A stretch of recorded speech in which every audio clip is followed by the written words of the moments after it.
So as I've indicated in the lecture on Tuesday, the lecture on agency, you have to always read the readings for this course with a critical eye. Always think about the assumptions of the author, but it especially is the case with the Baumeister article.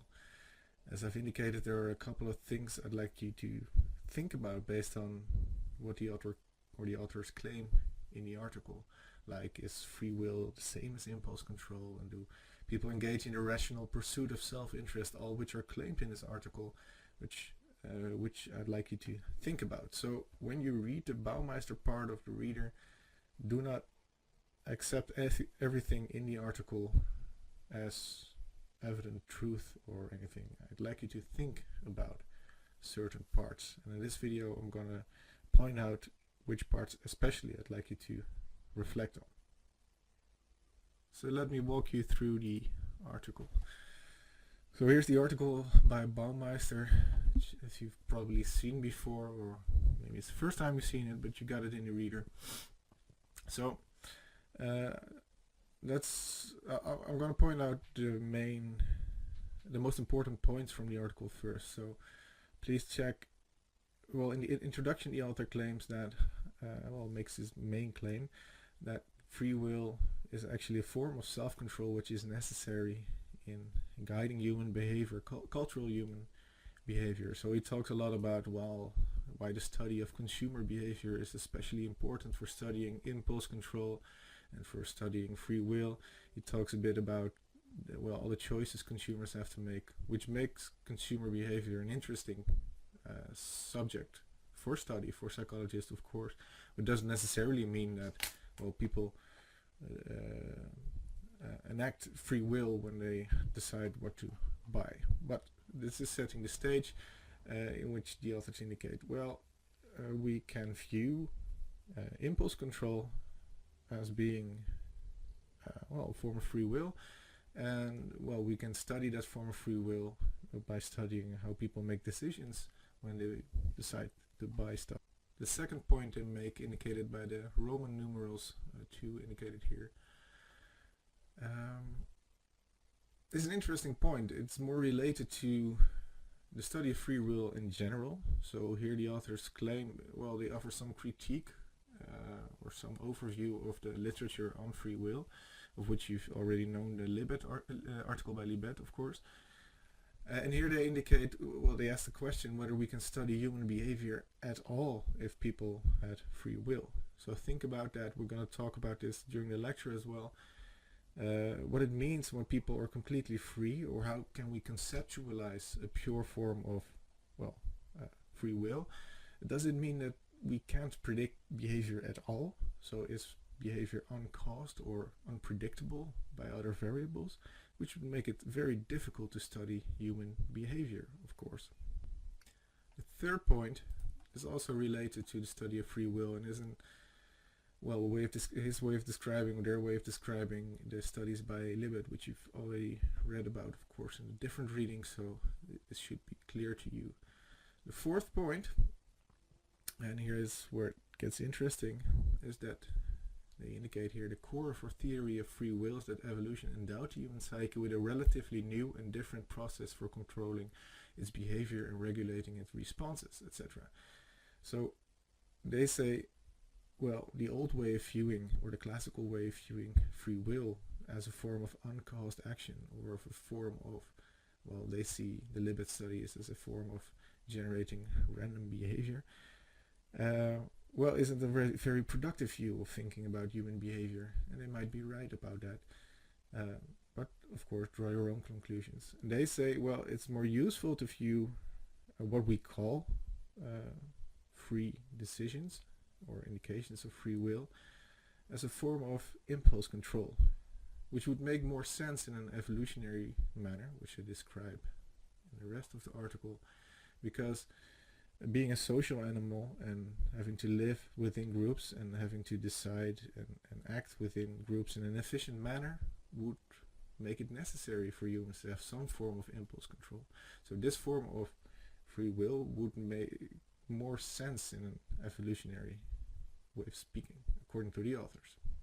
So after looking at, well, the classical studies of free will and commenting on that, and after claiming their view that free will is a form of impulse control, they discuss different ways, practical ways of studying impulse control, in which they, well, start off by explaining the system 1, system 2 dichotomy, which you're going to read about in one of the other readings for this week, so we don't have to go into that too closely.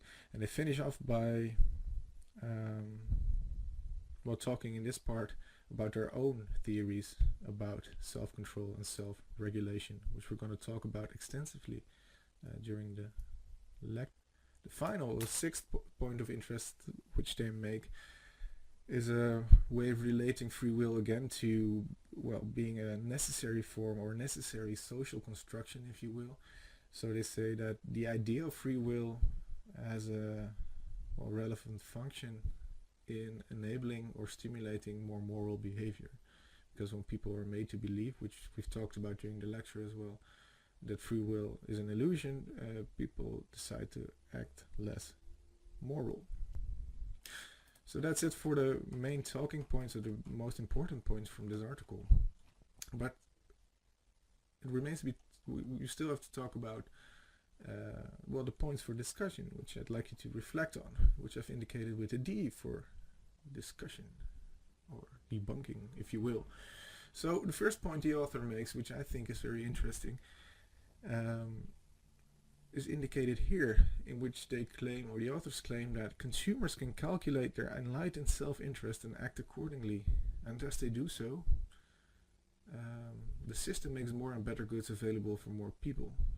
It is claimed here without any indication as to where this claim came from, that it's just the way people make decisions, but it isn't. This claim can be supported by, I think, psychological research. So we have to think about whether we agree with the author, and why does the author make this claim? Is it just to speak well of the psychology of consumer behavior? Do you agree with this claim? Is it just a political view of how people make decisions, or can this be supported by well, empirical studies, in fact? The second point about which I'd like you to make up your own mind is indicated here, because you've read about the Libet studies, and we talked about them during the lecture, and here they're described as well and summarized by the authors. And well, they conclude about the study of Libet, which is about, well, the voluntary initiation of finger movements and how that relates to EEG signals, as you know. They claim that this study emphasizes random behavior as the optimal test case for studying conscious free will. Please think about whether you agree that the study by Libet was about random behavior, or was there some conscious intention required by the participants in the studies. The third point, which I'd like you to reflect on and make up your own mind about, well, isn't that important, but I think it's an interesting way to reflect on how you're thinking about decision making, and psychological functioning in general has changed during this course, because it would, all the things we've discussed during this course, would provide you with some ammunition for thinking about these claims. For example, it is claimed here that consumer behavior is one of the best forms to study the operation of this kind of free will, partly because rational choice might be more common in this arena than in many other domains, which is, I think, a bit of a weird claim to make, because why would free will be more the case in the domain of consumer behavior than somewhere else? Please reflect on it. You can agree with it, you can disagree with it, you can withhold judgment because you don't know yet whether you agree or not, but you got to have good reasons for agreeing or disagreeing. So think about it. And the fourth and final point, which I'd like you to reflect on, is related to the whole study of self-control failure of the researchers themselves, which they call the ego depletion line of studies, which has recently come under heavy scrutiny and heavy fire because of the failure to replicate one one of the studies in this paradigm. Um, we've talked about this during the lecture. We're going to talk about it during the lecture. Please think about whether, you think there's enough evidence or to conclude that self-control seems to operate like a muscle or strength, and that it gets depleted just like energy or a fuel tank or the energy in a muscle, the muscle strength. Do you think this is still a useful way of viewing self-control failure based on recent developments in the literature? Or do you think we can do better to focus on, for example, System 1 and System 2 views? Are they more informative by themselves, and are they better supported by the literature? So to wrap it up, after reading the Baumeister et al. Article, you've read about these three main points, so check them for yourself. The authors raised some doubts about the existence of free will based on the classical studies which you've read about, and they offer an alternative view which is very interesting. They view free will as a form of culturally necessary impulse control, and on which they make a couple of claims. And they talk about ways to study impulse control, including the System 1, System 2 dichotomy in their own line of study, which I view for this course as less important. To be sure, that's the studies on ego depletion, which we'll get back to. So you've read up on these points, which we talked about during the lecture, and you thought critically about the following questions. So when reading scientific publications, you should always critically reflect on the steps the authors make when they're building the argument. So you have to think at every step in the argumentation whether you agree with the claims and the assumptions of the authors. In this case, some claims are made about decision making in general.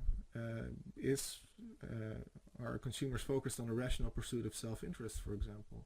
Do you agree with that based on what you know from this course and from other courses, from political science, for example?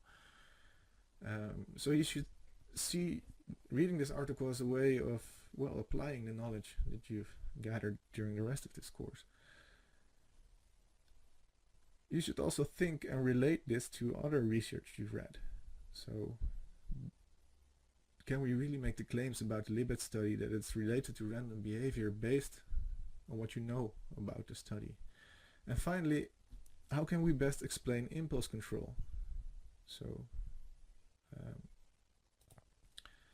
there it is, impulse control. Can we still conclude that ego depletion is a useful topic of is a useful scientific theory, or does it lack any empirical evidence? So bear that last point in mind as you read the last part of the article, which is related to the ego depletion studies, which I don't think is that important in studying for the exam. So there's a lot of specific information on the ego depletion studies. For now, I think it's more important to focus on the main claim that we can view impulse control as a form of, like a muscle or a fuel tank that gets depleted. And the main paradigm for studying that effect, which we've talked about during the lecture. So focus on this and whether you agree with this or not. And that's it for the Baumeister article.